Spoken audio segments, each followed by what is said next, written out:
നമസ്കാരം.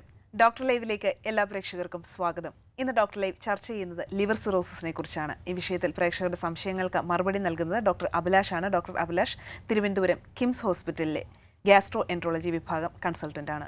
ഡോക്ടർ ലൈവിലേക്ക് സ്വാഗതം. ഡോക്ടർ, ലിവർ സിറോസിസ് എന്ന് വളരെയധികം കേൾക്കുന്ന ഒരു അസുഖമാണ്. എന്താണ് ലിവർ സിറോസിസ് എന്ന് പലർക്കും സംശയവുമുണ്ട്. ശരിക്കും എന്താണ് ലിവർ സിറോസിസ് എന്നതുകൊണ്ട് ഉദ്ദേശിക്കുന്നത്?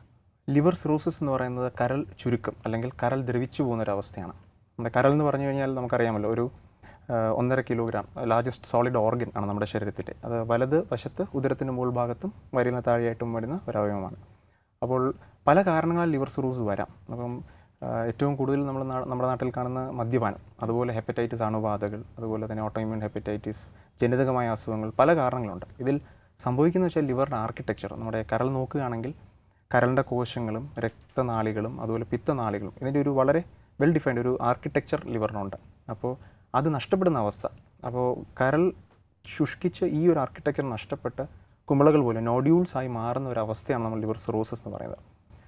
ലിവർ സിറോസിസിൻ്റെ നമ്മുടെ കാരണങ്ങളിൽ ഞാൻ പറഞ്ഞ പോലെ മദ്യപാനം, അത് കഴിഞ്ഞാൽ പിന്നെ ഹെപ്പറ്റൈറ്റിസ് അണുബാധകൾ, പിന്നെ നമ്മുടെ നാട്ടിൽ പിന്നെ ഫാറ്റി ലിവർ, അത് ഇപ്പം വളരെയധികം ഉയർന്നു വന്നുകൊണ്ടിരിക്കുന്ന ഒരു പ്രശ്നമാണ്. നമ്മുടെ ഗ്ലോബലൈസേഷൻ, നമ്മുടെ ജങ്ക് ഫുഡ്, ആ ഒരു ഹാബിറ്റ്സ് ഒക്കെ കാരണം ഫാറ്റി ലിവറും ഒരു കാരണം പ്രധാനമായിട്ട് കാണുന്നതാണ്.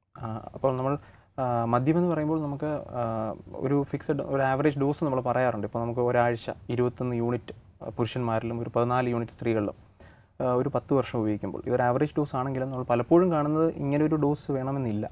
കാരണം വെച്ചാൽ ലിവർ സിറോസിസിൽ നമ്മൾ നോക്കുകയാണെങ്കിൽ 20% പേരിൽ ഒന്നിൽ കൂടുതൽ കാരണങ്ങൾ കാണും. അപ്പോൾ മദ്യപിക്കുന്ന ഒരാൾ ചിലപ്പോൾ ഈ പറയുന്ന ഒരു ആവറേജ് ഡോസ് കാണത്തില്ല, എങ്കിൽ പോലും അവർക്ക് ലിവർ സിറോസിസ് വരുന്നു.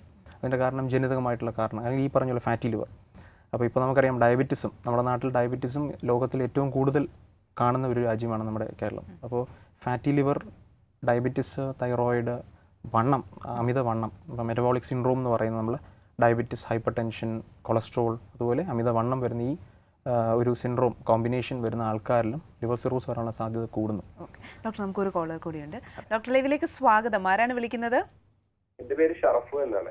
ഷറഫുദ്ദീൻ, എവിടെ നിന്നാണ് സംസാരിക്കുന്നത്? ഞാൻ നിലമ്പൂരിൽ നിന്നാണ് വിളിക്കുന്നത്. ഡോക്ടറുണ്ട്, സംശയം ചോദിച്ചോളൂ. ഹലോ, നമസ്കാരം ഡോക്ടർ. നമസ്കാരം, പറഞ്ഞോളൂ. ഡോക്ടറെ, ഞാനൊരു 4 ഇയർ ആയിട്ട് ഒരു അലർജിയുടെ ഗുളിക സ്ഥിരമായിട്ട് കഴിക്കുന്ന ഒരാളാണ്. ഓക്കെ. അപ്പൊ എന്നോട് കുറെ ആൾക്കാർ പറഞ്ഞു ഈ അലർജിയുടെ ഗുളിക സ്ഥിരമായിട്ട് കഴിക്കുമ്പോൾ ലിവറിന് എന്തെങ്കിലും കംപ്ലൈന്റ് വരാറുണ്ട്. ഗുളികയുടെ പേര് അറിയാമോ? എന്ത് മരുന്നാണെന്ന് അറിയാമോ? മോണ്ടക്കെൽസി. ഓക്കെ. മോണ്ടിലൂക്കാസ്റ്റ് ലിവോ, ഇതിൽ നമ്മൾ അടങ്ങിയിരിക്കുന്ന ഘടകങ്ങൾ എന്ന് പറയുന്നത് മോണ്ടിലൂക്കാസ്റ്റ് ലിവോസിട്രസിൻ എന്ന് പറഞ്ഞ മരുന്നുകളാണ്. അപ്പോൾ നമ്മൾ അലർജിക്ക് സാധാരണ ഇതിൻ്റെ ഉപയോഗം എന്ന് പറയുന്ന ഒരു ലിമിറ്റഡ് പീരീഡ്, അതൊരു നമുക്ക് ആ അസുഖത്തിൻ്റെ ചികിത്സയ്ക്ക് വേണ്ടി ഷോർട്ട് ടൈം യൂസാണ് യൂഷ്വലി നമ്മൾ അഡ്വൈസ് ചെയ്യുന്നത്. നമ്മൾ ഈ പറയുന്ന മരുന്നുകൾ സിറോസിസുമായിട്ട് വളരെ അധികം അങ്ങനെ ബന്ധപ്പെടുത്തി നമ്മൾ കാണുന്നില്ല. പഠനങ്ങളിലൊന്നും സെട്രസിനോ അല്ലെങ്കിൽ ഈ പറയുന്ന ആൻറ്റി അലർജി മോണ്ടിലൂക്കാസ്റ്റോ സിറോസിസിൻ്റെ ഭാഗമായിട്ട് നമ്മൾ പഠനങ്ങളൊന്നും കണ്ടിട്ടില്ല. പക്ഷേ പല മരുന്നുകളും നമുക്കിപ്പോൾ വളരെ ലോങ് ടേം യൂസിൽ നമുക്ക് വേണ്ട മരുന്നുകളുണ്ട്. വളരെ ഫലപ്രദമായ ചികിത്സ മരുന്നുകളാണ്. ഇപ്പോൾ നമുക്കിപ്പോൾ നോക്കുകയാണെങ്കിൽ സോറിയാസിസ് അല്ലെങ്കിൽ റുമറ്റോയ്ഡ് ആർത്രൈറ്റിസിൽ ഉപയോഗിക്കുന്ന മെത്തോട്രെക്സേറ്റ് എന്നൊരു മരുന്നുണ്ട്. അത് നമ്മൾ ഒരു ഡോക്ടറിൻ്റെ കൃത്യമായ പ്രിസ്ക്രിപ്ഷനും അതിൻ്റെ ഫോളോ അപ്പോടെയും നമുക്കിത് ഉപയോഗിക്കാൻ പറ്റും. കാരണം വെച്ചാൽ ആ മരുന്ന് ഉപയോഗിക്കുന്നവർ ആദ്യം നമ്മൾ ലിവർ ഫംഗ്ഷൻ, ലിവറിൻ്റെ കണ്ടീഷൻ അസസ് ചെയ്യണം.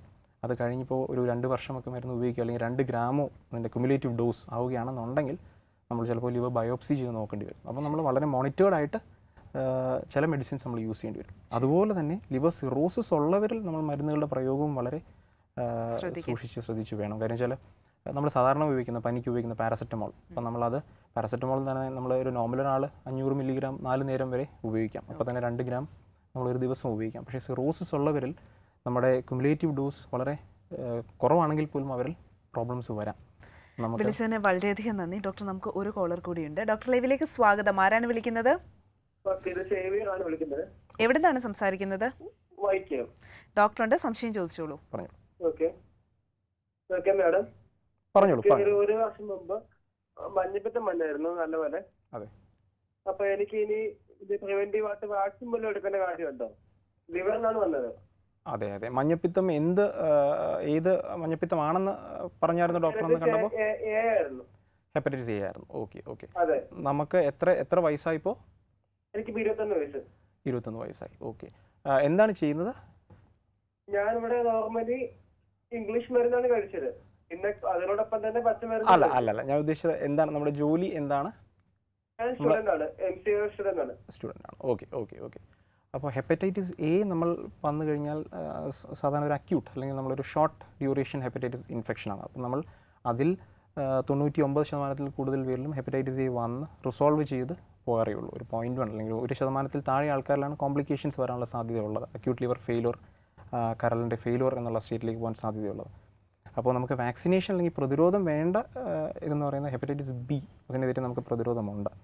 അപ്പം നമുക്ക് ഇപ്പം യൂണിവേഴ്സൽ ഇമ്മ്യൂണൈസേഷൻ പ്രോഗ്രാമിൽ ഹെപ്പറ്റൈറ്റിസ് ബി ഉണ്ട്. അപ്പം ഇപ്പം ജനിച്ച കുഞ്ഞുങ്ങളെല്ലാം നമ്മൾ വാക്സിനേഷൻ എടുക്കുന്നതുകൊണ്ട് ഹെപ്പറ്റൈറ്റിസ് ബി കവറേജ് ഇപ്പോൾ വളരെ നല്ലതാണ്. അതുകൊണ്ട് തന്നെയാണ് ഹെപ്പറ്റൈറ്റിസ് ബിയുടെ ഒരു പ്രിവലൻസ് അല്ലെങ്കിൽ അസുഖമുള്ളതിൻ്റെ ഒരു പ്രിവലൻസ് കുറഞ്ഞു വരുന്നതായിട്ട് നമ്മളിപ്പോൾ കാണുന്നുണ്ട്. പക്ഷേ ഹെപ്പറ്റൈറ്റിസ് എ നമ്മൾ പ്രത്യേകിച്ച് സിറോസിസ് ഉള്ള ആൾക്കാരിൽ അപ്പോൾ നമുക്ക് ഹെപ്പറ്റൈറ്റിസ് എ വാക്സിൻ നമ്മൾ എടുക്കാൻ പറയും. അതുപോലെ തന്നെ ഇപ്പോൾ ഹെപ്പറ്റൈറ്റിസ് ബിയോ സിയോ അല്ലാത്ത സിറോസ് ഉള്ള രോഗികളിൽ നമുക്ക് ഹെപ്പറ്റൈറ്റിസ് ബി വാക്സിൻ ഉണ്ട്. അപ്പോൾ അത് എടുക്കാൻ പറയും. അതുപോലെ ന്യൂമോകോക്കൽ ഇൻഫ്ലുവൻസ വാക്സിൻ നമ്മൾ എടുക്കാൻ പറയും. കാരണം വെച്ചാൽ സിറോസ് ഉള്ള പേഷ്യൻസിൻ്റെ പ്രതിരോധം കുറവായിരിക്കും. അപ്പോൾ അതിൻ്റെ കൂടെ ഒരു ഹെപ്പറ്റൈറ്റിസ് അണുബാധ വരികയാണെന്നുണ്ടെങ്കിൽ നമുക്ക് ലിവർ ഫെയിലുവറിലേക്ക് പോകാനുള്ള സാധ്യത കൂടുതലാണ്. വിളിച്ചതിന് വളരെയധികം നന്ദി ഡോക്ടർ. നമ്മൾ ലിവർ സിറോസിസ് എന്ന് പറയുമ്പോൾ ആ രോഗാവസ്ഥയെ നമ്മൾ എങ്ങനെയാണ് തിരിച്ചറിയുന്നത്? എന്തെങ്കിലും ലക്ഷണങ്ങളുണ്ടോ? സാധാരണ കേട്ടിട്ടുള്ളത് കരളിനെ ബാധിക്കുന്ന രോഗങ്ങൾ വൈകിയാണ് കണ്ടുപിടിക്കാൻ ഇടയുള്ളതെന്നാണ്. അതെ. ലിവർ സിറോസിസ് നമുക്ക് പ്രധാനമായിട്ട് 2 സ്റ്റേജിലാണ് നമ്മൾ ഡിവൈഡ് ചെയ്യുന്നത്. ഒരു കോമ്പൻസേറ്റഡ് പിന്നെ ഒരു ഡീകോമ്പൻസേറ്റഡ്. അപ്പോൾ വളരെ ഏർലി സ്റ്റേജ് സിറോസിസ് നമ്മൾ പലപ്പോഴും കണ്ടുപിടിക്കപ്പെടാൻ അല്ലെങ്കിൽ മിസ് ചെയ്തു പോകാനുള്ള ചാൻസ് കൂടുതലാണ്. അത് കാരണം എന്ന് വെച്ചാൽ രോഗികളിൽ സിംറ്റംസ് ഒന്നും കാണത്തില്ല. അപ്പോൾ നമ്മൾ വേറുള്ള അവയവങ്ങളുടെ അസുഖം, ഒരു കിഡ്നിക്കൊരു അസുഖമാണെങ്കിലോ അല്ലെങ്കിൽ ഹൃദയ സംബന്ധമായ ഒരു അസുഖമാണെങ്കിൽ സിംറ്റംസ് വളരെ കൂടുതലായിരിക്കും. അപ്പോൾ ഡോക്ടറിൻ്റെ അടുത്ത് രോഗി എത്താനുള്ള സാധ്യത വളരെ കൂടുതലാണ്. ഏർലി സ്റ്റേജിൽ തന്നെ എത്താൻ സാധ്യത കൂടുതലാണ്. പക്ഷേ ലിവർ സിറോസിസിൻ്റെ പ്രോബ്ലം എന്താണെന്ന് വെച്ച് കഴിഞ്ഞാൽ ഈ കോമ്പൻസേറ്റഡ് സ്റ്റേജിൽ സിംറ്റംസ് ഒന്നും ചിലപ്പോൾ കാണത്തില്ല. അപ്പോൾ പേഷ്യൻ്റ് അറിയത്തില്ല. മിക്കവാറും നമ്മൾ കാണുന്നത് വെച്ചാൽ രോഗികൾ വേറെ എന്തെങ്കിലും ഒരു മെഡിക്കൽ ചെക്കപ്പ് അല്ലെങ്കിൽ എന്തെങ്കിലും ഒരു സർജറിക്ക് വേണ്ടി ബേസ് ലൈൻ ടെസ്റ്റുകൾ ചെയ്യുമ്പോൾ അതിലാണ് ഈ ലിവർ ഫംഗ്ഷൻ അബ്നോർമാലിറ്റി അല്ലെങ്കിൽ അൾട്രാസൗണ്ട് സിറോസിസ് പിക്ക് ചെയ്യുന്നത്. അപ്പോൾ നമുക്കിപ്പോൾ ഒരു സിറോസിസ് കുറച്ചൊരു സ്റ്റേജ് അഡ്വാൻസ് ആയി കഴിയുമ്പോൾ നമുക്ക് രോഗിയെ പരിശോധിക്കുമ്പോൾ തന്നെ നമുക്ക് കണ്ടുപിടിക്കാൻ പറ്റും. സിറോസിസ് ഒരു സിംഗിൾ ടെസ്റ്റ് വഴി, അതിൻ്റെ ഒരു പ്രോബ്ലം എന്ന് വെച്ചാൽ നമുക്ക് ലിവർ സിറോസിസ് ഒരു സിംഗിൾ ടെസ്റ്റ് വഴി നമുക്ക് ഡയഗ്നോസ് ചെയ്യാനോ കണ്ടുപിടിക്കാനോ പറ്റില്ല. ലിവർ സിറോസിസ് എന്ന് പറഞ്ഞാൽ പെർസെ അതൊരു ബയോപ്സി ഡയഗ്നോസ്. സിറോസിസ് എന്ന് പറയുന്ന ഒരു ബയോപ്സി ഡയഗ്നോസാണ്. പക്ഷേ എല്ലാ രോഗികളും ബയോപ്സി വേണമെന്നല്ല അതിൻ്റെ അർത്ഥം. നമുക്ക് രോഗിയെ പരിശോധിക്കുന്നത് ക്ലിനിക്കൽ ഫൈൻഡിങ്സ് വഴിയും പിന്നെ ലബോറട്ടറി ടെസ്റ്റ്, നമ്മൾ ലിവർ ഫംഗ്ഷൻ, ബ്ലഡിൻ്റെ പിക്ചർ, അതുപോലെ തന്നെ ഇമേജിങ്, അൾട്രാസൗണ്ട്, ഇത് മൂന്നും കൂടെ നമ്മൾ ഒത്തു വായിച്ചാണ് നമ്മൾ ലിവർ സിറോസിസ് ഡയഗ്നോസ് ചെയ്യുന്നത്. അതുകൊണ്ട് തന്നെ നമ്മളിപ്പോൾ ഇതിൽ ഒരു ടെസ്റ്റ് മാത്രം കാണുമ്പോൾ ചിലപ്പോൾ സിറോസിസിൻ്റെ ഏർലി സ്റ്റേജിൽ ഫാറ്റി ലിവറെ അൾട്രാസൗണ്ടിൽ കാണത്തുള്ളൂ. അപ്പോൾ നമ്മൾ മിസ് ചെയ്യും. അതുപോലെ തന്നെ ഇപ്പോൾ ലിവർ ഫംഗ്ഷൻ ടെസ്റ്റിൽ വളരെ നേരിയ വ്യത്യാസങ്ങളെ കാണത്തുള്ളൂ. ഇപ്പം നമ്മൾ ഇപ്പോൾ ALT AST എന്നൊക്കെ പറയുന്നത് ചിലപ്പോൾ ഒരു 40 നമ്മൾ പറയുന്നത് ചിലപ്പോൾ നോർമലായിട്ട് എടുക്കും. പക്ഷേ ഇപ്പോഴത്തെ നമ്മുടെ റെക്കമെൻഡേഷൻ പ്രകാരം ആണുങ്ങളിൽ 30-ഉം സ്ത്രീകളിൽ അത് 19-ഉമാണ് കട്ട് ഓഫ് നമ്മൾ കാണുന്നത്. അപ്പോൾ അങ്ങനെയുള്ളൊരു കാര്യമുണ്ട്. പിന്നെ നമ്മൾ സിറോസിസ് അഡ്വാൻസ് ആവും തോറും മഞ്ഞപ്പിത്തം വരിക, അല്ലെങ്കിൽ മഹോദരം അല്ലെങ്കിൽ എസൈറ്റിസ് നമ്മൾ പറയുന്നത്, കാലിൽ നീര് വരിക. ഡോക്ടറിൻ്റെ വിശദാംശങ്ങളിലേക്ക് പോകുന്നതിന് മുമ്പ് നമുക്ക് ഒരു കോളർ കൂടിയുണ്ട്. ഡോക്ടർ ലൈവിലേക്ക് സ്വാഗതം. ആരാണ് വിളിക്കുന്നത്? ഞാൻ പത്തനംതിട്ടയിൽ നിന്ന് പ്രവീണാണ്. പ്രവീൺ, ഡോക്ടറുണ്ട്, ചോദിച്ചോളൂ. ഡോക്ടർ, ഞാൻ കഴിഞ്ഞ ഡിസംബറിലാണ് ഒരു ഫുൾ ബോഡി ചെക്കപ്പ് ചെയ്തത്. അതെ അതെ, പറഞ്ഞോളൂ. അപ്പോഴ് ഞാൻ അമൃതയിലാണ് ചെയ്തത്. അപ്പോൾ ഇങ്ങനെ ഫുൾ ബോഡി ചെക്കപ്പ് ചെയ്തപ്പോഴാണ് ഇങ്ങനെ കണ്ടുപിടിച്ചത് എനിക്ക് ചെറിയൊരു ലിവർ സിറോസിസ് ഉണ്ടെന്ന്. അതെ അതെ അതെ. അപ്പൊ ഞാൻ അതിനുശേഷം ഇങ്ങനെ മരുന്ന് കണ്ടിന്യൂ ചെയ്യുന്നുണ്ട്. ഇപ്പൊ ഞാൻ ഹെക്സാൽ എന്ന് പറഞ്ഞൊരു ഗുളിയാണ് കഴിക്കുന്നത്. അതെ അതെ അതെ. അപ്പൊ ഞാൻ അതിനുശേഷം ഞാൻ ഒരു ആയുർവേദ ട്രീറ്റ്മെന്റ് ചെയ്തായിരുന്നു. അപ്പൊ അതിനുശേഷം പിന്നെ ഇപ്പോഴ് ഞാൻ SCPT ഒക്കെ നോക്കിയപ്പോൾ 22, 28 ഉള്ളൂ. എനിക്ക് അങ്ങനെ ബുദ്ധിമുട്ടുകളോ ഇന്നും ഇതുവരെ ഉണ്ടായിട്ടില്ല. അതെ അതെ. ഇപ്പൊ യാത്ര ചെയ്യുമ്പോൾ ചിലപ്പോൾ ഇങ്ങനെ സൈഡിലായിട്ട് ചെറിയൊരു കുലുങ്ങുമ്പോൾ ചെറിയൊരു പെയിൻ പോലൊക്കെ ഉണ്ടാവുന്നു. ചിലപ്പോഴേ ഉള്ളൂ, റെഗുലർ ആയിട്ടില്ല. അതെ. എനിക്ക് ഹെക്സാൽ മരുന്ന് കഴിച്ചുകൊണ്ടിരുന്നാൽ മതിയോ എന്നാണ് അറിയേണ്ടത്. കാലിൽ നീര് കാണാറുണ്ടോ? ഒന്നുമില്ല, എനിക്ക് ബേസിക്കലി ഒരു കുഴപ്പമില്ല. അതെ. അപ്പോൾ ഞാൻ പറഞ്ഞതുപോലെ നമുക്ക് ഈ ലിവർ സിറോസിസ് എന്ന് പറയുമ്പോൾ നമുക്ക് ജസ്റ്റ് ഒരു ടെസ്റ്റ്, ചിലപ്പോൾ നമുക്ക് ഈ ലിവർ ഫംഗ്ഷൻ ബ്ലഡ് പരിശോധന ചിലപ്പോൾ ബോർഡർ ലൈൻ ആയിരിക്കാം. ഞാൻ പറഞ്ഞില്ല, ഇപ്പോൾ 24 എന്ന് പറയുന്നത് അത് മാത്രം വെച്ച് നമുക്ക് ഉണ്ടോ ഇല്ലേ എന്ന് പറയാൻ ബുദ്ധിമുട്ടായിരിക്കും. അപ്പോൾ നമുക്ക് അൾട്രാസൗണ്ട് ചെയ്ത് നോക്കേണ്ടി വരും. ഞാൻ ഈ പറഞ്ഞ കോമ്പൻസേറ്റഡ് എന്ന് പറയുന്ന ആ സ്റ്റേജിൽ വളരെ നേരിയ ലിവർ ഫംഗ്ഷൻ ചേഞ്ചസേ കാണത്തുള്ളൂ. അപ്പോൾ നമുക്ക് പരിശോധിച്ച് നോക്കുകയും അതിൻ്റെ കൂടെ തന്നെ ഇമേജിങ്ങിൻ്റെ ഫൈൻഡിങ്ങും ലിവർ ഫംഗ്ഷൻ, ചിലപ്പോൾ ബിലിറൂബിൻ മാത്രമേ കുറച്ച് എലിവേഷൻ കാണത്തുള്ളൂ, അല്ലെങ്കിൽ നമ്മൾ INR, നമ്മുടെ രക്തം ക്ലോട്ട് ചെയ്യേണ്ട ആ ടെസ്റ്റ് INR ക്ലോട്ടിങ്ങിൻ്റെ കപ്പാസിറ്റി ടെസ്റ്റ് അത് മാത്രമേ ചിലപ്പോൾ അബ്നോർമൽ ആയിരിക്കത്തുള്ളൂ. അപ്പോൾ നമുക്ക് ആ കംപ്ലീറ്റ് ലിവർ ഫംഗ്ഷൻ അത് ഒന്ന് ചെയ്യുക. കംപ്ലീറ്റ് ലിവർ ഫംഗ്ഷൻ ചെയ്ത് അൾട്രാസൗണ്ട് ഒന്ന് ചെയ്യണം. പിന്നെ ഒരു ഡോക്ടറെ കൊണ്ട് പരിശോധിപ്പിക്കണം. നമുക്ക് വളരെ ഏർലി സ്റ്റേജ് എന്ന് പറയുന്ന സിറോസിസ് ആണെന്നുണ്ടെങ്കിൽ നമുക്ക് കാരണം കറക്റ്റായിട്ട് കണ്ടുപിടിക്കുക. അതാണ് വേറൊരു ഇമ്പോർട്ടൻറ്റ് കാര്യം. വെച്ചാൽ നമുക്ക് സിറോസിസിൻ്റെ ചികിത്സയുടെ ഒരു ഭാഗം എന്ന് പറയുന്നത് നമുക്ക് അസുഖം എന്തുകൊണ്ട് വന്നു, കാര്യം നമ്മുടെ ഒരു ഡ്യൂട്ടി എന്ന് പറയുന്നത് ആസ് എ ഗാസ്ട്രോഎൻട്രോളജിസ്റ്റ് കാരണം കണ്ടുപിടിക്കുക. അപ്പോൾ നമുക്ക് ഒരു ഡെഫിനറ്റ് ആയിട്ടുള്ള കാരണം കണ്ടുപിടിച്ചാൽ ഈ പ്രോഗ്രഷൻ അല്ലെങ്കിൽ ഒരു മൂർജിച്ച സിറോസിസിൻ്റെ അവസ്ഥയിലേക്ക് നമുക്ക് പോകാൻ നമുക്ക് പേഷ്യൻറ്റിനെ രക്ഷിക്കാൻ പറ്റും. വിളിച്ചതിന് വളരെയധികം നന്ദി ഡോക്ടർ. ഡോക്ടർ ലൈവിൽ ഒരു ഇടവേളയ്ക്കുള്ള സമയമാണ്. ഡോക്ടർ ലൈവിൽ ഒരു ചെറിയ ഇടവേള.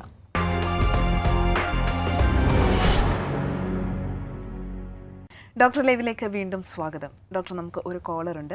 ഡോക്ടർ ലൈവിലേക്ക് സ്വാഗതം. ആരാണ് വിളിക്കുന്നത്? എന്റെ പേര് ജാഫർ അലി, തിരൂരിൽ നിന്നാണ് വിളിക്കുന്നത്, മലപ്പുറം ജില്ലയിലെ. ജാഫർ അലി, ഡോക്ടർ ഉണ്ട്, ചോദിച്ചോളൂ.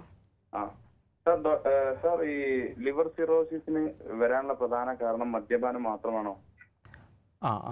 അതാ ജാഫർ, ലിവർ സിറോസിസിൻ്റെ കാരണങ്ങൾ ഒത്തിരി വളരെയധികം കാരണങ്ങളുണ്ട്. അതിൽ ഏറ്റവും നമ്മുടെ നാട്ടിൽ ഏറ്റവും പ്രധാനപ്പെട്ട കാരണം എന്ന് പറയുന്നത് മദ്യപാനം തന്നെയാണ്. അപ്പോൾ ഒരു കാര്യം കൂടെ അറിയാണ്ട്, അതെ, ചോദിച്ചു. നമ്മൾ അത് വരാതിരിക്കാനുള്ള എന്തെല്ലാം മുൻകരുതലുകൾ എടുക്കാം? ജീവിത ശൈലിയിൽ എന്തെല്ലാം മാറ്റങ്ങൾ വരും? ഭക്ഷണക്രമം കൊണ്ടോ മറ്റുള്ള പ്രശ്നം കൊണ്ടോ ഈ അസുഖം വരാൻ സാധ്യതയുണ്ടോ? അതെ, പ്രധാനമായിട്ടും നമ്മൾ മദ്യപാനമാണ് ഏറ്റവും സാധാരണമായ കാരണം എന്ന് പറയുമ്പോൾ ആൽക്കഹോൾ ആബ്സ്റ്റിനൻസ്, മദ്യം കഴിക്കാതിരിക്കുക എന്നുള്ളതാണ് ഏറ്റവും പ്രധാനപ്പെട്ട ചികിത്സ. നമ്മുടെ മരുന്നുകൾ നോക്കുകയാണെങ്കിൽ 90% നമ്മൾ മദ്യം നിർത്തി കഴിഞ്ഞാൽ മാത്രമേ നമ്മുടെ മരുന്നുകൾക്ക് റോള് തന്നെയുള്ളൂ. അപ്പോൾ മദ്യം നിർത്തുക എന്നുള്ളതാണ് പ്രധാനം. പിന്നെ രണ്ടാമത് നമുക്ക് ഞാൻ പറഞ്ഞ ഒരു 20%, 15 മുതൽ 20% പേരിൽ ഒരു കാരണമായിരിക്കില്ല സിറോസിന്, അതിന് അണ്ടർലൈൻ വേറൊരു കാരണം കൂടെ കാണാം. അപ്പോൾ അതിൽ നമ്മൾ കാണുന്ന ഹെപ്പറ്റൈറ്റിസ് B/C, പ്രത്യേകിച്ച് മദ്യം കാരണം ഉണ്ടാകുന്ന സിറോസിസിൽ ഹെപ്പറ്റൈറ്റിസ് C അണുബാധ ഉണ്ടെങ്കിൽ സിറോസിസിൻ്റെ പ്രോഗ്രഷൻ അല്ലെങ്കിൽ അത് മൂർജിക്കാനുള്ള സാധ്യത വളരെ അധികം കൂടുന്നു. അതുപോലെ തന്നെ ഹെപ്പറ്റൈറ്റിസ് B, പിന്നെ നമ്മൾ ഈ പറഞ്ഞ പോലെ മരുന്നുകളുടെ ഉപയോഗം, ഫാറ്റി ലിവർ, അമിതവണ്ണം, സിറോസിസ് ഉള്ള രോഗികളിലും നമ്മൾ അമിതവണ്ണം ഉണ്ടെങ്കിൽ വണ്ണം കുറയ്ക്കണം എന്നുള്ള പറയാറുണ്ട്. അതുപോലെ തന്നെ നമ്മുടെ ആഹാര രീതികൾ, ജാഫർ പറഞ്ഞ പോലെ തന്നെ ആഹാര രീതികളിൽ നമ്മൾ അധികം ഫാറ്റിൻ്റെ യൂസ്, അപ്പോൾ നമ്മളിപ്പോൾ ജങ്ക് ഫുഡ് വളരെയധികം നമ്മുടെ അർബനൈസേഷൻ്റെ പാർട്ടായിട്ട് നമ്മൾ യൂസ് ചെയ്യുന്നുണ്ട്. പക്ഷേ അത് ഈ പറയുന്ന പോലെ റിസ്ക് ഡബിൾ ചെയ്യുന്നു. അപ്പോൾ ആൽക്കഹോളിൻ്റെ കൂടെ തന്നെ ഈ ഫാറ്റി ഫുഡും കൂടെ ചെല്ലുമ്പോൾ കരൾ കൊഴുപ്പടിയാനും കരൾ ചുരുങ്ങാനുമുള്ള സാധ്യത കൂടുന്നു. അപ്പോൾ അതുകൊണ്ട് ബാക്കിയുള്ള കാരണങ്ങൾ നമ്മൾ ഇവാലുവേറ്റ് ചെയ്യണം. അത് നമുക്ക് അതിനുള്ള ടെസ്റ്റുകളുണ്ട്, അത് നോക്കി വേണം നമ്മൾ ബാക്കി ഫർദർ മാനേജ്മെൻറ്റ് പ്ലാൻ ചെയ്യാം. ഡോക്ടർ, സാധാരണ ഈ ലിവർ സിറോസിസും ഇത് അണുബാധയും തമ്മിലുള്ള ബന്ധം എന്താണ്? അതിനെക്കുറിച്ച് കൂടി ഒന്ന് പറഞ്ഞു തരാമോ? അപ്പോൾ നമുക്കിപ്പോൾ ഇൻഫെക്ഷൻ, അപ്പം ലിവർ സിറോസിസിൽ ഇൻഫെക്ഷൻസ്, അപ്പോൾ നമ്മളിപ്പോൾ വളരെയധികം റിസർച്ച് സ്റ്റഡീസൊക്കെ നടക്കുന്ന ഒരു ഏരിയ എന്ന് പറയുന്നത് അണുബാധകൾ. അപ്പോൾ നമ്മൾ ലിവറിന് ഒരു പ്രതിരോധ ഫംഗ്ഷൻ കൂടിയുണ്ട്. അപ്പം നമ്മൾ ഇപ്പോൾ പഠനങ്ങൾ കാണിക്കുന്നത് പറഞ്ഞു കഴിഞ്ഞാൽ കരളിലെ ശ്വേതരക്താണുക്കൾ, മാക്രോഫേജ് അല്ലെങ്കിൽ കപ്ഫർ സെൽ എന്ന് പറയുന്ന കോശങ്ങളുണ്ട്. അപ്പോൾ നമ്മുടെ കുടലിൽ നിന്നുള്ള രക്തത്തിൽ വരുന്ന ബാക്ടീരിയ അല്ലെങ്കിൽ അണുക്കളെ ക്ലിയർ ചെയ്യുന്നത് ഈ ലിവറിലെ ഈ കോശങ്ങളാണ്. അപ്പോൾ ലിവർ സിറോസ് വരുമ്പോൾ ഈ ഒരു ഫംഗ്ഷനും അഫക്റ്റഡ് ആകുന്നു. അത് പ്രതിരോധ കോശങ്ങളുടെ ഫംഗ്ഷൻ കുറയുന്ന അനുസരിച്ചിട്ട് ഇൻഫെക്ഷൻസ് കൂടാനുള്ള സാധ്യത ലിവർ സിറോസിൽ കാണുന്നു. പ്രധാനമായും നമ്മളിപ്പോൾ ഇൻഫെക്ഷൻ എന്ന് പറയുമ്പോൾ മഹോദരമുള്ള പേഷ്യൻസ് ഈ വൈറൽ വെള്ളം കിട്ടുന്ന അല്ലെങ്കിൽ ദ്രാവകം കിട്ടുന്ന അവരിൽ SBP, പെരിറ്റോണൈറ്റിസ്, സ്പോണ്ടേനിയസ് ബാക്ടീരിയൽ പെരിറ്റോണൈറ്റിസ് എന്ന് പറയും. അത് ലിവറിൻ്റെ പ്രതിരോധം കുറയുന്നതുകൊണ്ടുണ്ടാകുന്ന അണുബാധയാണ്. അതുപോലെ തന്നെ യൂറിനറി ഇൻഫെക്ഷൻ, ന്യൂമോണിയ, ഇതെല്ലാം വളരെ കൂടുതലായിട്ട് സിറോസിസിൽ നമ്മൾ കാണുന്നുണ്ട്. പിന്നെയുള്ളൊരു ഇൻഫെക്ഷൻ സെല്ലുലൈറ്റിസ്, നമ്മുടെ കാലിൽ അണുബാധ. അപ്പോൾ സിറോസിസ് ഉള്ളവരിൽ നമ്മളെപ്പോഴും ഞാൻ അഡ്വൈസ് ചെയ്യുന്നൊരു ഇതെന്ന് പറഞ്ഞാൽ നമ്മളെപ്പോഴും ചെരുപ്പിട്ടേ പുറത്ത് നടക്കാവും. കാര്യം എന്ന് വെച്ചാൽ ചെറിയ മുറിവുകൾ പോലും ഒന്നും അവരറിയില്ല. സിറോസിസിൽ ബാക്കിയുള്ള അവയവങ്ങളുടെയും പ്രവർത്തനത്തെയും ബാധിക്കുന്നു. അപ്പം മുറിവുകൾ വന്നു കഴിഞ്ഞാൽ പെട്ടെന്ന് ഇൻഫെക്ഷൻ ഫ്ലെയർ ചെയ്ത് സെല്ലുലൈറ്റിസ് അല്ലെങ്കിൽ കാലിലെ ഇൻഫെക്ഷൻസ് വളരെ കൂടുതലായിട്ട് നമ്മൾ കാണാറുണ്ട്. അപ്പോൾ ഈ കുടലിൽ നിന്നുള്ള ബാക്ടീരിയൽ ട്രാൻസ്ലൊക്കേഷൻ എന്ന് പറയുന്നത് അത് കൂടുതലായിട്ട് ഈ സിറോസിസ് സംഭവിക്കുന്നു. അപ്പോൾ അത് കരളുടെ പ്രതിരോധം കുറയുന്നതുകൊണ്ട് സംഭവിക്കുന്നതാണ് നമ്മുടെ പഠനങ്ങൾ കാണിക്കുന്നത്. അപ്പോൾ അതുപോലെ തന്നെ ഇൻഫെക്ഷൻസ് വന്നു കഴിഞ്ഞാൽ നമ്മൾ വളരെ അഗ്രസീവായിട്ട് ആദ്യമേ തന്നെ ചികിത്സിക്കണം. അപ്പോൾ ചെറിയൊരു ഇൻഫെക്ഷൻ ആണെങ്കിൽ നമുക്കത് മാനേജ് ചെയ്യാൻ എളുപ്പമാണ്. അപ്പോൾ അത് ഏർലി സ്റ്റേജിൽ നമ്മൾ ഇൻഫെക്ഷൻ ട്രീറ്റ് ചെയ്യുക എന്നുള്ളതാണ് അതിൻ്റെ ഒരു പ്രാധാന്യം. അതുപോലെ ഇൻഫെക്ഷൻ വന്നു കഴിഞ്ഞാൽ സിറോസിസിൽ പെട്ടെന്ന് തന്നെ ബാക്കിയുള്ള അവയവങ്ങളുടെ പ്രവർത്തനത്തിനെ അത് ബാധിക്കുന്നു. പ്രത്യേകിച്ച് കിഡ്നിയുടെ ഫംഗ്ഷൻ, നമ്മൾ ഹെപ്പറ്റോറീനൽ സിൻഡ്രോം എന്ന് പറയും, കിഡ്നിയുടെ ഫംഗ്ഷൻ കുറഞ്ഞു പോകുന്നു. അതുപോലെ തലച്ചോറിൻ്റെ പ്രവർത്തനത്തിനെ ബാധിക്കുന്നു. മസ്തിഷ്ക പ്രവർത്തനം വെച്ചാൽ നമ്മുടെ രക്തത്തിൽ വരുന്ന മാലിന്യങ്ങൾ, ഇപ്പം ഈ കുടലിൽ നിന്നും അണുബാധകൾ വരുന്ന പോലെ തന്നെ മാലിന്യങ്ങളും രക്തത്തിൽ എത്തുന്നുണ്ട്. അത് ലിവറാണ് ക്ലിയർ ചെയ്ത് മാറ്റുന്നത്. അപ്പോൾ അമോണിയ പോലുള്ള ഘടകങ്ങൾ ബ്ലഡിൽ കൂടുമ്പോൾ അത് മസ്തിഷ്ക പ്രവർത്തനത്തിനെ ബാധിക്കും. മന്ദത വരുന്നു, ഹെപ്പാറ്റിക് എൻസെഫലോപ്പതി എന്ന് പറയുന്നത് സംഭവിക്കുന്നു. പിന്നെ ശ്വാസകോശം, കാർഡിയാക് അല്ലെങ്കിൽ ഹാർട്ടിൻ്റെ പ്രവർത്തനം, ഇതെല്ലാം ലിവർ സിറോസിസിൽ ബാധിക്കുന്നുണ്ട്. അപ്പോൾ അതിനെക്കുറിച്ചും നമ്മൾ അവെയർ വളരെ ആയിരിക്കും. സങ്കീർണമായ ഒരു അവസ്ഥയാണ് ലിവർ അതെ, അതെ, സിറോസിസിലേക്ക് അതെ, എത്തുന്നത്. അപ്പോൾ ഡോക്ടർ, നമുക്ക് ഒരു കോളർ കൂടിയുണ്ട്. ഡോക്ടർ ലൈവിലേക്ക് സ്വാഗതം. ആരാണ് വിളിക്കുന്നത്? ഹലോ, എന്റെ പേര് ഷഫ്ന. ഷഫ്ന, എവിടെ നിന്നാണ് സംസാരിക്കുന്നത്? ഞാൻ മലപ്പുറം ജില്ലയിലെ ഇടവണ്ണയിൽ നിന്നാണ് വിളിക്കുന്നത്. ഡോക്ടറുണ്ട്, സംശയം ചോദിച്ചോളൂ. ഇന്ന് ലിവർ സംബന്ധമായ അസുഖങ്ങളാണെന്ന് പറയുന്നു അവര്. അതെ അതെ ഹലോ, അതെ, പറഞ്ഞോളൂ. അപ്പൊ എന്റെ മോന് വേണ്ടിയാണ് ഞാൻ സംസാരിക്കുന്നത്. അതെ. എന്റെ മോന് സ്ഥിരമായിട്ട് അലർജി പ്രശ്നം വരാറുണ്ട്. അതെ. അപ്പം മൊണ്ടിക്കോബ് പറഞ്ഞ ഒരു സിറപ്പ് കൊടുക്കുന്നുണ്ട്. ഡോക്ടർ ചെറുപ്പം മുതലേ സ്ഥിരമായിട്ട് കൊടുക്കാൻ പറഞ്ഞൊരു സിറപ്പാണ്. എന്ത് സിറപ്പാണ്? മൊണ്ടിക്കോബ്. മോണ്ടിക്കോബ്. ഓക്കെ. അപ്പൊ അത് സ്ഥിരം ഇപ്പൊ ഒരു 2 വയസ്സാവുന്നേ ഉള്ളൂ. ഡിസംബർ 31 വന്നാൽ 2 വയസ്സാവും മോനെ. അപ്പൊ അത് സ്ഥിരമായിട്ട് കൊടുക്കുന്നത് എന്തെങ്കിലും സൈഡ് എഫക്ട് വരാൻ സാധ്യതയുണ്ടോ? ഓക്കെ. അപ്പോൾ ഇപ്പോൾ പറഞ്ഞ പോലെ എല്ലാരും പറഞ്ഞ് ലിവർ സംബന്ധമായ അസുഖങ്ങൾ വരും ഇത് കണ്ടിന്യൂസ് ആയിട്ട് കൊടുക്കുമ്പോൾ അതൊന്ന് ചോദിക്കാൻ വേണ്ടിയായിരുന്നു. ശരി. അപ്പോൾ നമ്മൾ അലർജിക്ക് ഉപയോഗിക്കുന്ന മോണ്ടിക്കോബ് എന്ന് പറയുന്നത്, എനിക്കതിലെ ഘടകം എന്താണെന്ന് പേരിൽ നമുക്ക് മനസ്സിലാവില്ല. പക്ഷേ സാധാരണ രീതിയിൽ നമ്മൾ അലർജിക്കുള്ള മരുന്നുകൾ വളരെ കണ്ടിന്യൂസ് ആയിട്ട് ലോങ് ആയിട്ട് എടുത്തുകൊണ്ടിരിക്കുന്ന യൂഷ്വലി നമ്മൾ ആൻറ്റി ഹിസ്റ്റമീൻസ് എന്ന് പറയുന്ന ഗ്രൂപ്പാണ് യൂസ് ചെയ്യുന്നത്. അപ്പോൾ അതങ്ങനെ വളരെ കണ്ടിന്യൂസ് ആയിട്ട് ലോങ് ടേം എടുത്തുകൊണ്ടിരിക്കാൻ നമ്മൾ യൂഷ്വലി അഡ്വൈസ് ചെയ്യാറില്ല. പിന്നെ ശ്വാസം മുട്ടൽ, ആസ്മ ഉള്ള പ്രോബ്ലത്തിന് നമ്മൾ ഇൻഹേലേഴ്സ്, ഇപ്പം ചികിത്സ വളരെയധികം ബെറ്റർ ആയിട്ടുണ്ട്. പണ്ടൊക്കെ നമുക്ക് ഗുളിക അല്ലെങ്കിൽ സിറപ്പ് മാത്രമേ അവൈലബിൾ. ഇപ്പോൾ ഇൻഹേലേഴ്സ് വഴി വളരെ ലിമിറ്റഡ് സൈഡ് ഇഫക്ട്സോടെ നമുക്ക് അസുഖം മാനേജ് ചെയ്യാൻ പറ്റുന്നുണ്ട്. അപ്പോൾ എന്തൊരു മരുന്നും നമ്മളതിൻ്റെ ഇൻഡിക്കേഷൻ പ്രകാരം ഉപയോഗിക്കുകയായിരിക്കും എപ്പോഴും നല്ലത്. അപ്പം ഇപ്പോൾ വിളിച്ച ആൾ പറഞ്ഞ പോലെ ആ മരുന്നിൻ്റെ ഘടകം എന്താണെന്ന് അറിയില്ല. പക്ഷേ അത് നമ്മൾ സ്പെസിഫിക് ആയിട്ടും ഡോക്ടറെ കണ്ട് അത് എത്ര നാൾ ഉപയോഗിക്കാം അല്ലെങ്കിൽ അത് എന്താണ് മരുന്നെന്ന് നമ്മൾ ഒന്നുകൂടെ ഡോക്ടറെ കണ്ട് ചോദിച്ച് ക്ലാരിഫൈ ചെയ്ത് ഉപയോഗിക്കുക എന്നുള്ളതാണ്. വിളിച്ചതിന് വളരെയധികം നന്ദി ഡോക്ടർ. ഡോക്ടർ ലൈവിൽ ഒരു ഇടവേള കൂടിയുണ്ട്. ഡോക്ടർ ലൈവിൽ ഒരു ചെറിയ ഇടവേള.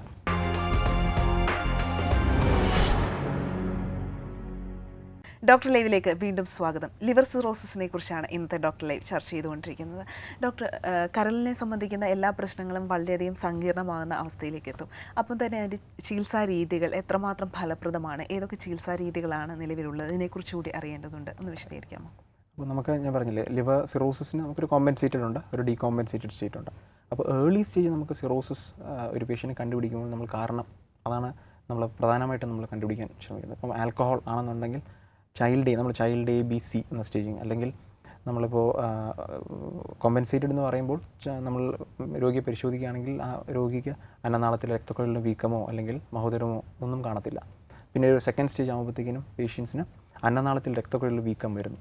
പിന്നെ ഈ 2 സ്റ്റേജ് എന്ന് പറയുന്നത് കോമ്പൻസേറ്റഡ് ആണ്. ഇത് കഴിഞ്ഞാൽ പേഷ്യൻറ്റിന് മഹോദരം അല്ലെങ്കിൽ വെള്ളം കിട്ടുക, നമ്മുടെ വയറിനുള്ളിൽ ഉദരത്തിനുള്ളിൽ വെള്ളം കിട്ടുന്നൊരവസ്ഥ. അത് കഴിഞ്ഞാൽ പിന്നെ രക്തം ഛർദ്ദിക്കുന്ന ഒരു സ്റ്റേജിലേക്ക്, ഇപ്പോൾ ഡീകോമ്പൻസേറ്റഡ് എന്ന് പറയുന്നു. അപ്പോൾ ഡീകോമ്പൻസേഷൻ എന്ന് പറയുമ്പോൾ ഇതല്ലാതെ നമുക്കിപ്പോൾ ബ്ലീഡിങ് ഉണ്ടാവുക, അല്ലെങ്കിൽ ജോണ്ടിസ് അല്ലെങ്കിൽ മഞ്ഞപ്പിത്തം ഉണ്ടാവുക, പിന്നെ ഹെപ്പാറ്റിക് എൻസെഫലോപ്പതി, ഞാൻ നേരത്തെ പറഞ്ഞ പോലെ മസ്തിഷ്ക പ്രവർത്തനത്തിന് കരളിൻ്റെ ഫംഗ്ഷൻ വളരെ മോശമാകുമ്പോൾ ബാധിക്കുന്നൊരവസ്ഥ. അപ്പോൾ ഈ ഒരു ഡീകോമ്പൻസേറ്റഡ് സ്റ്റേജിലേക്ക് പോകുന്ന രോഗിക്ക് നമ്മൾ ചികിത്സ എന്ന് പറയുന്ന ലിവർ ട്രാൻസ്പ്ലാന്റ് ആണ്. അപ്പോൾ നമ്മൾ ഇങ്ങനെ ഡീകോമ്പൻസേറ്റ് ചെയ്യുമ്പോൾ ഏർലി നമ്മൾ ലിസ്റ്റ് ചെയ്യുക, ട്രാൻസ്പ്ലാന്റ് ഇവാലുവേഷൻ വർക്കപ്പ് ചെയ്തിട്ട് പേഷ്യൻറ്റിനെ നമുക്കിപ്പോൾ ലൈവ് ഡോണർ അല്ലെങ്കിൽ ബന്ധുക്കളിൽ നിന്നും നമുക്ക് ലിവറിൻ്റെ ഭാഗം എടുത്ത് ട്രാൻസ്പ്ലാന്റ് ചെയ്യാം, അല്ലെങ്കിൽ കഡാവറിൽ ലിവർ ട്രാൻസ്പ്ലാന്റ് ചെയ്യാം. ഡോക്ടർ, നമുക്ക് ഒരു കോളർ കൂടിയുണ്ട്. ഡോക്ടർ ലൈവിലേക്ക് സ്വാഗതം. ആരാണ് വിളിക്കുന്നത്? അതെ, പറഞ്ഞോളൂ. എന്താണ് സംശയം? ഡോക്ടറുണ്ട്, ചോദിച്ചോളൂ. സിറോസിസ് തുടങ്ങിയിട്ട് 4 വർഷമായി. ഇപ്പൊ ഞാൻ ചികിത്സയിലാണ്. ഞാനിപ്പോ കഴിഞ്ഞ ആഴ്ച പോയി ബ്ലഡൊക്കെ നോക്കിയും ബ്ലഡ് കൗണ്ടും ബാക്കിയെല്ലാം നോർമലാണെന്ന് ഡോക്ടർ പറഞ്ഞു. അതെ. പക്ഷെ എനിക്ക് വയറിന്റെ ആ പെരുക്കവും കാലിലെ നീരും ഒന്നും നിശേഷം മാറുന്നില്ല. അതെ. ബാക്കി ബ്ലഡെല്ലാം നോക്കി എല്ലാം കറക്റ്റാണ്. LFT ഒക്കെ നോക്കിയും കുഴപ്പമില്ലെന്ന് ഡോക്ടർ പറഞ്ഞിട്ട് വയറിന്റെ പെരുക്കവും കാലിന്റെ നീരും കുറയുന്നില്ല. നമ്മൾ ഇപ്പോൾ ഉപ്പിൻ്റെ യൂസ് കുറച്ചിട്ടുണ്ടോ? ഡോക്ടർ അഡ്വൈസ് ചെയ്തിട്ടുണ്ടാവുമല്ലോ. 4 ഗ്രാം ഉപ്പ് ഉപയോഗിക്കാമെന്ന് പറഞ്ഞു പരമാവധി. അതെ. പിന്നെ ഡയൂററ്റിക്സ് എന്ന് പറയുന്ന നമ്മൾ മൂത്രത്തിൽ കൂടെ ഉപ്പ് കളയാനുള്ള മരുന്ന് സ്റ്റാർട്ട് ചെയ്തിട്ടുണ്ടാവുമല്ലോ അല്ലേ? ഇല്ല, അതില്ല. അതെ. അപ്പം നമ്മൾ ഡോക്ടറെ കണ്ടിട്ട് പ്രത്യേക ഗുളിക കഴിക്കുന്നില്ല ഇപ്പം. അതെ, നമ്മളത് കാലിൽ നീര് വരികയും വയറിൽ നമ്മൾ ദ്രാവകം കിട്ടുന്നൊരവസ്ഥ വരുമ്പോൾ അത് ഉപ്പിൻ്റെ യൂസ് നമ്മുടെ ശരീരത്തിൽ ലിവർ സിറോസിസ് വരുമ്പോൾ ഉപ്പ് ശരീരത്തിൽ നിന്ന് പുറത്ത് കളയാനുള്ള ഒരു കേപ്പബിലിറ്റി കുറയുന്നതായിട്ടാണ് കാണുന്നത്. കിഡ്നിയുടെ ഫംഗ്ഷനെയും ലിവർ സിറോസിസ് വരുമ്പോൾ അത് ബാധിക്കുന്നു. അപ്പോൾ അതിനുവേണ്ടിയുള്ള ചികിത്സ എന്ന് പറയുന്നത് നമ്മൾ സോൾട്ട് റെസ്ട്രിക്റ്റ് ചെയ്യുക. ഒരു ദിവസം ഒരു 4 ഗ്രാമിന് താഴെ ഉപ്പ് ഉപയോഗിക്കാൻ പാടുള്ളൂ. അതുപോലെ നമുക്ക് ഡയോററ്റിക്സ് എന്ന് പറഞ്ഞ ഗ്രൂപ്പ് ഓഫ് മെഡിസിൻസ് ഉണ്ട്. അത് നമ്മൾ ചെയ്യുന്നത് വെച്ചാൽ ഈ യൂറിനിൽ കൂടെ ഈ എക്സസ് ആയിട്ടുള്ള അധികമായിട്ടുള്ള ഉപ്പ് നമ്മുടെ ശരീരത്തിൽ കെട്ടി നിൽക്കുന്ന ഉപ്പിനെ പുറം കളയാൻ വേണ്ടിയാണ് നമ്മളത് ഉപയോഗിക്കുന്നത്. പക്ഷേ അത് ഒരു ഡോക്ടറിനെ കണ്ട് ഡോക്ടറിൻ്റെ എക്സാമിനേഷനും ടെസ്റ്റുകളുടെയും എല്ലാം റിസൾട്ട് നോക്കി മാത്രമേ നമുക്കത് ഉപയോഗിക്കാൻ പറ്റത്തുള്ളൂ. വിളിച്ചതിന് വളരെയധികം നന്ദി ഡോക്ടർ. ലിവർ സിറോസിസുമായി ബന്ധപ്പെട്ട് കേൾക്കുന്ന മറ്റൊരു കാര്യം രക്തസ്രാവമാണ്. അതെന്താണ് അങ്ങനെ ഉണ്ടാകുന്നത്? ലിവർ സിറോസ് ഞാൻ നേരത്തെ പറഞ്ഞ പോലെ കരൾ ചുരുക്കമാണ്. അപ്പോൾ കരൾ ചുരുങ്ങുമ്പോൾ കരളിൽ കൂടെ പോകേണ്ട രക്തം അത് നടക്കുന്നില്ല. അപ്പോൾ എന്താ പറ്റുമെന്ന് വെച്ചാൽ ബാക്ക് പ്രഷർ വരുന്നു. അപ്പോൾ ആ ഉദരത്തിനുള്ളിലുള്ള രക്തക്കുഴൽ, പ്രത്യേകിച്ചും അന്നനാളത്തിലും ആമാശയത്തിലുമുള്ള രക്തക്കുഴൽ വീങ്ങുന്നു. അപ്പോൾ വീങ്ങി പ്രഷർ കൂടുന്ന ഒരവസ്ഥ വരുമ്പോൾ അത് ലിവറിൻ്റെ ചുരുക്കവുമായി ബന്ധപ്പെട്ട് കിടക്കുന്നു. ലിവർ ചുരുങ്ങുന്നതിൻ്റെ അനുപാതമായി ഈ അന്നനാളത്തിലെ ആമാശയത്തിലെയും രക്തക്കുഴൽ വീങ്ങി വരും. അപ്പോൾ സിറോസിസ് മൂർജിക്കുന്നതനുസരിച്ച് ഈ രക്തക്കുഴൽ പൊട്ടാനുള്ള ഒരു ചാൻസ് ഉണ്ട്. അപ്പോൾ അങ്ങനെ പൊട്ടുന്നതാണ് നമ്മൾ വേരിസസ് എന്ന് പറയുന്നത്. വേരിസസ് പൊട്ടുന്നതാണ് നമ്മൾ ഈ രക്തസ്രാവമായിട്ട് രോഗികളെത്തുന്നത്. അപ്പോൾ അതിൻ്റെ ചികിത്സ എന്ന് പറയുന്നത് നമ്മൾ രക്തസ്രാവമായിട്ട് വരുമ്പോൾ എൻഡോസ്കോപ്പി ചെയ്തിട്ട് നമ്മൾ ഈ അന്നനാളത്തിലാണോ ആമാശയത്തിലാണോ ഈ രക്തക്കുഴൽ വീർത്തിരിക്കുന്നത് നമ്മൾ പരിശോധിച്ച് കണ്ടുപിടിച്ച് അത് ബാൻഡ് ചെയ്യുക. നമ്മൾ എൻഡോസ്കോപ്പിക്കലി നമ്മൾ ലൈഗേഷൻ എന്ന് പറയും, അത് കെട്ടാനുള്ള ട്രീറ്റ്മെൻ്റ് ഉണ്ട്. അതുപോലെ തന്നെ നമുക്ക് ഇഞ്ചക്ഷൻ തെറാപ്പി ഉണ്ട്. അപ്പോൾ നമുക്ക് ബ്ലീഡിംഗ് ആയിട്ട് വരികയാണെന്നുണ്ടെങ്കിൽ എൻഡോസ്കോപ്പി ചെയ്ത് നമ്മളൊരു 12 മണിക്കൂറാണ് നമ്മുടെ ഒരു ഗൈഡ് ലൈൻ പറയുന്നത്. അതിനുള്ളിൽ നമ്മൾ എൻഡോസ്കോപ്പി ചെയ്ത് ഇത് ബ്ലീഡിങ് കൺട്രോൾ ചെയ്യണം. അതായത് ഗ്ലൂ ഇഞ്ചക്ഷൻ, ബാൻഡ് അഥവാ മരുന്നുകൾ കുത്തിവെക്കുന്ന ചികിത്സകൾ ഇന്ന് ഫലപ്രദമായി നമുക്ക് അവൈലബിൾ ആണ്. ഡോക്ടർ, കരളുമായി ബന്ധപ്പെട്ട് കേൾക്കുന്ന മറ്റൊരു കാര്യം ഫാറ്റി ലിവറാണ്. ഫാറ്റി ലിവർ എന്താണ്, എന്തുകൊണ്ട് ഉണ്ടാകുന്നു? ഫാറ്റി ലിവർ നമുക്ക് നമ്മുടെ നാട്ടിൽ നിന്നിപ്പോൾ പഞ്ചസാരയുടെ അസുഖം, ഡയബറ്റീസിൻ്റെ അസുഖം, വണ്ണം, ഒബീസിറ്റി അല്ലെ ഓവർ വെയ്റ്റ്, പൊണ്ണത്തടി എന്ന് പറയുന്ന അത് വളരെയധികം കൂടിക്കൊണ്ടിരിക്കുന്ന ഒരു അവസ്ഥയാണ് നമ്മൾ കാണുന്നത്. ഗ്ലോബലൈസേഷൻ, വെസ്റ്റേൺ ഒരു കൾച്ചർ നമ്മൾ അഡോപ്റ്റ് ചെയ്യുന്നതിൻ്റെ ഭാഗമായിട്ടും നമ്മുടെ ഫുഡ് ഹാബിറ്റ്സ് വളരെയധികം നമ്മൾ നോൺ വെജ്, കൊഴുപ്പടങ്ങിയ ഭക്ഷണം, വറുത്തുപൊരിച്ച സാധനങ്ങൾ ഒത്തിരി നമ്മൾ കഴിക്കുന്നു. അപ്പോൾ അതുപോലെ തന്നെ മറ്റുള്ള ചില അസുഖങ്ങൾ, തൈറോയിഡ് അല്ലെങ്കിൽ പോളിസിസ്റ്റിക് ഒവേറിയൻ ഡിസീസ്, നമ്മുടെ ഒവേറീസിൻ്റെ അസുഖങ്ങൾ, ഇങ്ങനെയുള്ള കണ്ടീഷൻസിലും ഫാറ്റി ലിവർ വരുന്നു. അപ്പോൾ ഫാറ്റി ലിവർ വരുമ്പോൾ അതിൻ്റെ പ്രാധാന്യം എന്താണെന്ന് ചോദിച്ചു കഴിഞ്ഞാൽ ഒരു 20% പേരിൽ, 100 പേർക്ക് ഫാറ്റി ലിവർ ഉണ്ടെങ്കിൽ 20 പേരിൽ അത് സിഗ്നിഫിക്കൻ്റ് ആയിട്ടുള്ള പ്രോബ്ലത്തിലേക്ക് പ്രൊസീഡ് ചെയ്യാം. എന്ന് പറഞ്ഞു കഴിഞ്ഞാൽ നമ്മൾ നാഷ് എന്ന് പറയും, നോൺ ആൽക്കഹോളിക് സ്റ്റേറ്റ് ഹെപ്പറ്റൈറ്റിസ്. അപ്പോൾ ആദ്യം കൊഴുപ്പ് കരളിൽ അടിയുന്നു, അത് കഴിഞ്ഞത് ഹെപ്പറ്റൈറ്റിസ് അല്ലെങ്കിൽ മഞ്ഞപ്പിത്തം എന്നുള്ള ആ ലിവർ ഇഞ്ചുറി വരുന്നൊരു സ്റ്റേജിലേക്ക് പോകുന്നു. പിന്നെ അതിലൊരു 10 അല്ലെങ്കിൽ 15% പേർ ലിവർ സിറോസിസിലേക്ക് പോകുന്നു. അപ്പോൾ ഫാറ്റി ലിവർ സിറോസിനൊരു കാരണമാണ്. പക്ഷേ എല്ലാ ഫാറ്റി ലിവർ ഉള്ളവരിലും സിറോസിസ് വരില്ല. അപ്പോൾ നമ്മൾ വളരെയധികം ഭയക്കേണ്ട ഒരു അവസ്ഥയല്ല. പക്ഷേ നമ്മൾ കാര്യം വെച്ചാൽ നമ്മളിപ്പോൾ തടിയുള്ള ആൾക്കാരിൽ നോക്കുകയാണെങ്കിൽ 30 മുതൽ 50% പേരിലും ഫാറ്റി ലിവർ കാണും.